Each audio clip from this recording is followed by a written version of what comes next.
Sabe aquelas decisões que a gente toma por impulso? Ou quando a resposta que parece óbvia, na verdade está completamente errada? Vamos mergulhar nas ideias do livro Rápido e Devagar para entender os dois sistemas que comandam a nossa mente. Para a gente começar a desembaralhar como a nossa cabeça funciona, vamos fazer um pequeno teste. Parece simples, mas a resposta diz muito sobre como a gente pensa. Pensa um pouquinho. Qual é a primeira resposta que pulou na sua mente? E aí, a primeira resposta que veio foi 10 centavos? Se foi, saiba que é uma resposta super comum. Para ter uma ideia, mais da metade dos estudantes de Harvard, MIT e Princeton também dão essa resposta de cara. Só que ela tá errada. Pois é, a resposta certa é 5 centavos. Vamos pensar. Se a bola custa 5 centavos, o bastão, que é R$1 mais caro, vai custar R$1,05. Juntando os dois, dá certinho R$1,10. Para chegar nesse resultado, é preciso frear aquele primeiro impulso, aquela resposta automática.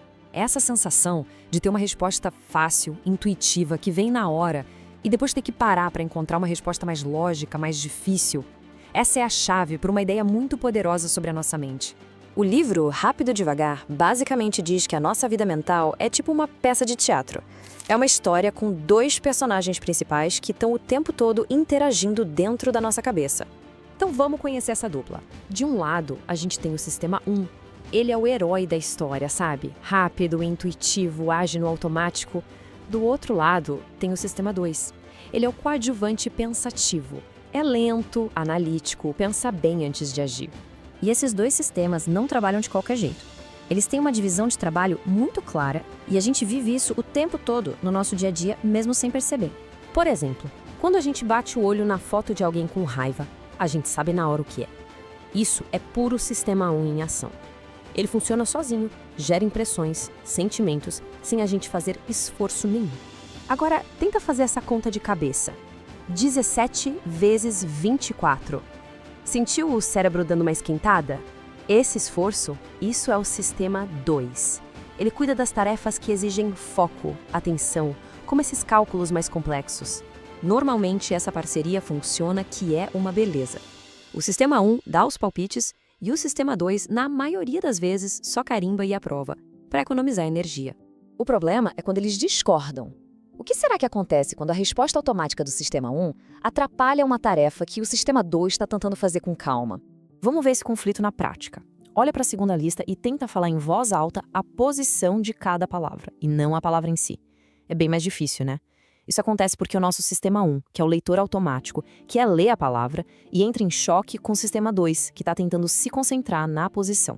E esse conflito interno não causa só um errinho bobo. Ele leva a gente a cometer erros de julgamento que são previsíveis e sistemáticos. São as famosas ilusões cognitivas, que é quando a nossa própria mente prega uma peça na gente. Dá uma olhada nessa ilusão de ótica clássica. De bate-pronto, o Sistema 1 grita sem nenhuma dúvida que a linha de baixo é mais longa. Só que, se a gente pegar uma régua e medir o nosso Sistema 2, o lado lógico, vai confirmar que as duas linhas têm, na verdade, o mesmíssimo comprimento. E aqui está o pulo do gato. Mesmo depois de saber que elas são iguais, é impossível olhar para a imagem e vê-las do mesmo tamanho. Não dá para simplesmente desligar o Sistema 1, mesmo quando a gente sabe que ele está nos enganando. O trabalho do Sistema 2 é ser o supervisor, sabe? Ficar de olho nos impulsos do Sistema 1.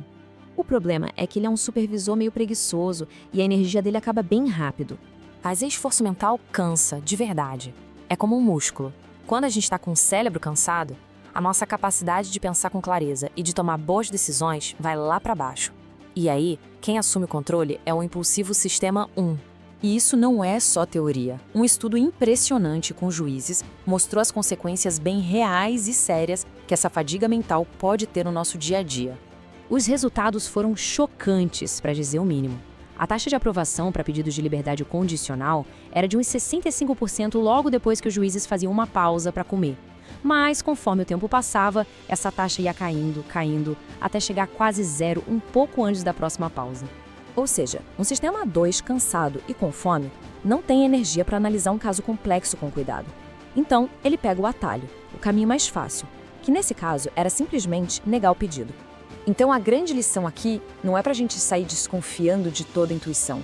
A chave é aprender a reconhecer as situações de risco quando o nosso pensamento rápido tem mais chance de errar.